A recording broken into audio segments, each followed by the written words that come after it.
ముస్లిం మతంకి సంబంధించినటువంటి వాడు కాబట్టి ఓవైసీ ముస్లింల గురించి పాజిటివ్‌గా చెప్పడంలో తప్పేం లేదు. కానీ దేశానికి వ్యతిరేకంగా మాట్లాడినప్పుడు మాత్రమే నాలాంటోడికి కోపం వస్తుంది. అదే సమయంలో మంచి చేసినప్పుడు మంచే ప్రశంసిస్తాం.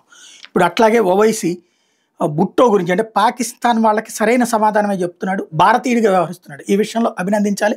ఇలా వ్యవహరించేటప్పుడు అంటే ముస్లింల సామాజిక వర్గంలో ఇలా వ్యవహరిస్తే భారత్‌కి అనుకూలంగా వ్యవహరించినప్పుడు ఖచ్చితంగా అభినందిద్దాం. రక్తం ఏర్లై పారుతుందంటూ పాకిస్తాన్ నేత బిలావల్ భుట్టో జర్దారీ చేసిన వ్యాఖ్యల మీద అసదుద్దీన్ ఓవైసీ ఘాటుగా స్పందించారు. తన తల్లి పాక్ మాజీ ప్రధాని బెనజీర్ భుట్టోను చంపింది ఎవరో గుర్తుకు తెచ్చుకుని మాట్లాడిన హితవు పలికారు. పహల్గామ్ ఉగ్రదాడికి నిరసనగా సింధు నదీ జలాల ఒప్పందం నుంచి వైదొలగాలని భారత ప్రభుత్వం తీసుకున్న నిర్ణయాన్ని బిలావల్ తప్పుపట్టడం, సింధు నది మాది, మాకే జంతుంది, నదిలో మా నీళ్లు పారాలి లేదా వాళ్ళ రక్తం ప్రవహిస్తుందంటూ చేసిన తీవ్ర వ్యాఖ్యలను పార్టీలకు అతీతంగా నేతలు ఖండించిన నేపథ్యంలో సోమవారం మహారాష్ట్రలోని ఛత్రపతి సంభాజీనగర్లో జరిగిన ర్యాలీలో అసదుద్దీన్ మాట్లాడారు.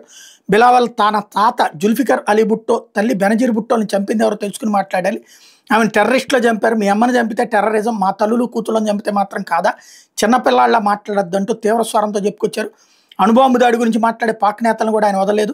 పరాయి దేశంలో ప్రవేశించి అమాయకులను చంపుతుంటే ఎవరు ఊరుకోరు, అధికారంలో ఎవరున్నా సరే మౌనంగా ఉండిపోరు, మతమడికి కాలుస్తారు. మీరు మాట్లాడేది ఏ మతం గురించి, మీరు ఖవారిజ్ కన్నా హీనం, ఐసిస్ మద్దతుదారులు మీరంటూ నిప్పులు జరిగారు.